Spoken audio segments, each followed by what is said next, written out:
Breakfast at home के sets पे आपको कहेंगे एक बार फिर हम खुश आमदीद।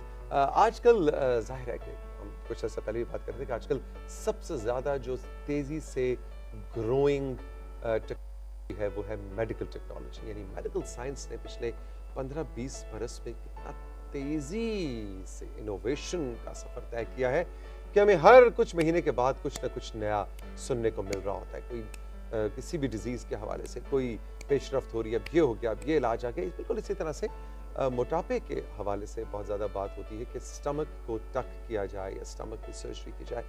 कुछ अरसे पहले तो हमने सिर्फ सुनाई थी, अब हमें नज़र आता है कि पाकिस्तान में ये चीज़ होने लग गई है। बहुत से लोग इसके बारे में बहुत एप्रीहेंसिव भी हैं। वो कहते हैं कि नहीं, सर्जरी का रिस्क नहीं लेना चाहिए, ये सस्टेनेबल नहीं है, ये लाइफ लॉन्ग नहीं है, वो दोबारा से मसला हो जाता है। It is a health, it is a life hazard also. लेकिन साथ ही साथ बहुत से लोग इसको करवा भी रहे हैं। हमने सोचा, जो कि हमेशा हम सोचते हैं ब्रेकफास्ट एट होम के सेट्स पे, कि आपको इसके बारे में हम ब्रीफ करें, बताएं कि इसके क्या प्रोज एंड कॉन्स हैं। तो इस हवाले से डॉक्टर मोहम्मद सोहेब खान हमारे साथ मौजूद है। गुड मॉर्निंग डॉक्टर साहब, अस्सलाम वालेकुम। कैसे मिजाज है? जी अल्लाह का शुक्र, आप सुनाएं? ठीक ठाक। बिल्कुल ठीक। डॉक्टर साहब सर्जन हैं, क्या है जी? IGGI? मैं जी अपर GI सर्जन हूँ। अपर GI सर्जन, बड़ा मुश्किल सा नाम। इसका मतलब क्या होता है? इसमें एसोफेगस और स्टमक के जो सर्जरीज होती हैं, जिसमें इनके कैंसर्स की सर्जरीज भी होती हैं और B9 डिजीज़ जिसमें यानी स्टमक को कम करना, मोटापे की बीमारियों का इलाज, ये सारा जो है ये इसमें शामिल है। यानी खाने की नाली और स्टमक की सर्जरी। बिल्कुल।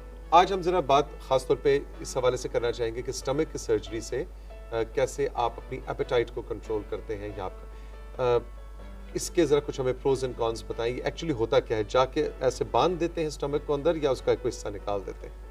इसके डिफरेंट वेज हैं, लेकिन अब जो एस्टेब्लिश्ड वेज हैं उसमें ये है कि दो तरीके से इस फील्ड को बैरिएट्रिक सर्जरी भी कहते हैं, वेट लॉस सर्जरी को। इसमें दो तरह से स्टमक को मैनिपुलेट किया जाता है। एक में ये है कि स्टमक का साइज़ कम किया जाता है, उसको हम रिस्ट्रिक्टिव सर्जरी कहते हैं, कि यानी फूड इनटेक को हमने रिस्ट्रिक्ट कर दिया, स्टमक का साइज रिस्ट्रिक्ट कर दिया। यानी अगर इतना बड़ा स्टमक था तो उसको हमने छोटा कर दिया। बिल्कुल। तो इतने में अगर जितने मिकदार चाहिए थी खुराक की, अब स्टमक की रिक्वायरमेंट ही कम हमने अब एक बेबी स्टमक बना, एक बेबी स्टमक बना। ठीक है, एक तो ये तरीका। बिल्कुल। और दूसरा है जो कि बहुत ज़्यादा ओबीज लोग होते हैं, जिनका हम एक फार्मूला यूज़ करते हैं, उसको BMI कहते हैं, बॉडी मास इंडेक्स। तो जिनका BMI 50 से ज़्यादा होता है, जो बहुत जाइंट ओबीज होते हैं, सुपर ओबीज होते हैं, उन और जिनको साथ डायबिटीज़ भी होती है, हाइपरटेंशन भी होती है, तो उन लोगों में फिर हम स्टमक का साइज़ भी छोटा करते हैं, और फिर जो इंटेस्टाइन का एक ख़ास पार्ट जो है उसको बाईपास करते हैं। अच्छा। और इस प्रोसीजर को हम कहते हैं मेल एब्जॉर्प्टिव सर्जरी। ठीक है, यानी हमने एब्जॉर्प्शन को भी थोड़ा सा मेल एब्जॉर्ब करना है, ताकि उसके जो न्यूट्रिएंट्स हैं वो उस मिकदार में एब्जॉर्ब ना हो कि उससे उसका वेट बढ़े। अच्छा, अब ये बताइए कि ये कितनी देर का अमल होता है? यानी सर्जरी क्या प्रॉपर एनेस्थीसिया दे के फुल स्टमक को ओपन करके, it's a full throttle surgery, right? Yes, ये एक मेजर सर्जरी है। मेजर सर्जरी लेकिन अब पहले ये इसीलिए कामयाब सर्जरी नहीं थी क्योंकि ये पेट को ओपन करके तो की जाती होती थी। ये सर्जरीज तो 30-40 साल से चल रही हैं। लेकिन क्योंकि एक हर मरीज़ में और स्पेशली एक मोटे मरीज़ में जब पूरा पेट खोल के सर्जरी की जाए तो ऑपरेशन के बाद उनको बहुत ज़्यादा प्रॉब्लम्स होते थे। लेकिन अब जो है अब हम इनको लेप्रोस्कोपिकली करते हैं। जिस तरह पित्ते का ऑपरेशन लेप्रोस्कोपिकली किया जाता है, सेम उसी तरह से 4 to 5 स्मॉल होल्स बनाते हैं। अच्छा। और उसी से हम स्टमक को छोटा कर देते हैं। और उसको प्रॉपर ऐसे काटने की जरूरत नहीं पड़ती? काटने की जरूरत। अच्छा, अब इसके बाद लाइफस्टाइल में क्या चेंज आती है? क्या आप नॉर्मल खाएं पिए, कुछ भी खाएं पिए, या? एक तो ये कि रेस्ट्रिक्टिव सर्जरी का मकसद ये है कि वो आप सब कुछ ना खाएं, क्योंकि ये पेशेंट्स जो होते हैं ये या तो स्वीट लवर्स होते हैं या कार्बोहाइड्रेट्स जब जहाँ भी नज़र आए तो बस खाना शुरू कर देते हैं। रात में अगर आँख खुल गई या भूख से आँख खुल गई तो तब भी किचन में जाके तो कुछ खा लेते हैं। हाँ। क्योंकि हर टाइम इन्हें कुछ ना कुछ चाहिए होता है। ठीक है। तो जो रिस्ट्रिक्टिव सर्जरी जिसमें हम जस्ट स्लीव बनाते हैं, स्टमक का बनाना शेप स्टमक, छोटा स्टमक बनाते हैं, उसको हम स्लीव गैस्ट्रेक्टमी कहते हैं। तो उसमें क्या होता है कि मरीज़ हर 3 से 4 घंटे बाद मील लेता है, लेकिन वो छोटा पोर्शन लेता है और ओके। उसके बाद उसको भूख- फुलनेस हो, फुल- उसकी बिल्कुल भूख नहीं एपिटाइट लगती खत्म उसको। हो जाती है, ठीक। ठीक। तो वो उस जब वो कम इनटेक लेगा तो जाहिर है फिर उसके वेट भी कम होगा।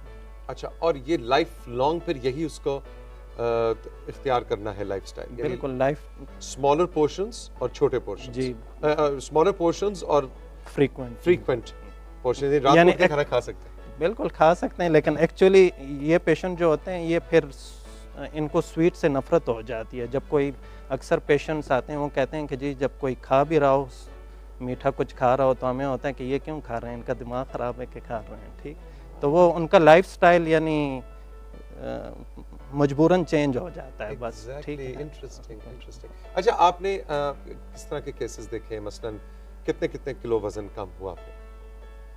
जो और कितने अरसे के बाद कम होना जी। शुरू हो जाता है? मतलब अगले महीने से ही फर्क पड़ जाता है? इस सर्जरी का, इस बैरिएट्रिक सर्जरी के जितने भी प्रोसीजर हैं इनका मकसद यही है कि at least 60% of access weight loss होना चाहिए फर्स्ट ईयर में, ठीक। अच्छा, 60% ऑफ एक्सेस वेट, यानी अब अगर ठीक फर्ज है। करें आपका वेट 70 केजी आपको चाहिए आपकी हाइट के हिसाब से, और ये आपका बिल्कुल स्टैंडर्ड, ठीक है। और आपका है 120, तो इसका 60% अब 50 केजी एक्सेस है, एक्सेस है, तो इसका 60% एटलीस्ट 30 पहले साल kg में कम होना चाहिए, जी। यानी पहले साल में 30 केजी हाँ, कम। अगर वो और इतना नहीं कम कर रहे तो फिर पेशेंट या तो कोई अपने लाइफस्टाइल में कोई उसका प्रॉब्लम आ रहा है, या वो कोई स्वीट्स लेने की कोशिश करता है, क्योंकि बाज़ औक़ात ये पेशेंट ऐसे भी होते हैं क्योंकि वो बाकी मील तो इजीली नहीं स्वालो कर सकते, तो वो आइसक्रीम और ये चीज़ें शुरू कर देते हैं, तो उसमें ओके। बाज़ औक़ात कुछ पेशेंट होते हैं जिनको ये प्रॉब्लम्स आते हैं।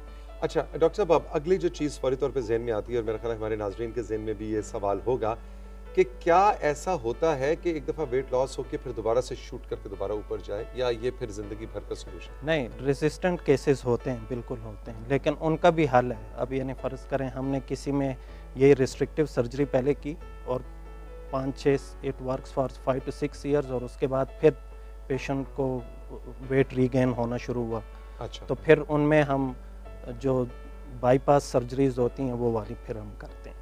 ऑलराइट, लेकिन ज़्यादातर जनरली फिर वो लाइफस्टाइल का हिस्सा बिल बन जाता है। बन चुके और हैं। उसकी फिर कोई खास मेडिकेशन भी है जो साथ साथ लेनी है, या नहीं? It's normal surgery? नहीं, कोई मेडिकेशन इसमें नहीं लेनी होती, जस्ट अगर कहीं उसको विटामिन की डिफिशिएंसी हो तो विटामिन हम रिप्लेस कर रहे होते हैं, आयरन सप्लीमेंट्स हम उन्हें कहते हैं कि लें, बाकी फ्रूट्स और वेजिटेबल्स वो लेते रहें तो कोई प्रॉब्लम नहीं। ग्रेट डॉक्टर साहब, thank you so much.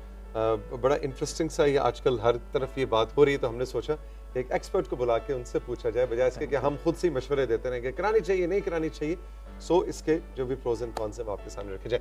Thank you very much, बहुत शुक्रिया थैंक यू वेरी मच। तशरीफ आवरी का। हम चल के लेंगे एक छोटा सा ब्रेक, और ब्रेक से जब वापस आएंगे,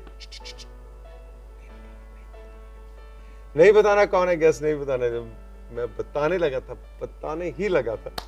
रही मेरे साथ एक छोटा सा ब्रेक, और ब्रेक के बाद आपकी मुलाकात एक इंटरेस्टिंग से गेस्ट से करवाते हैं। अभी मिलते हैं।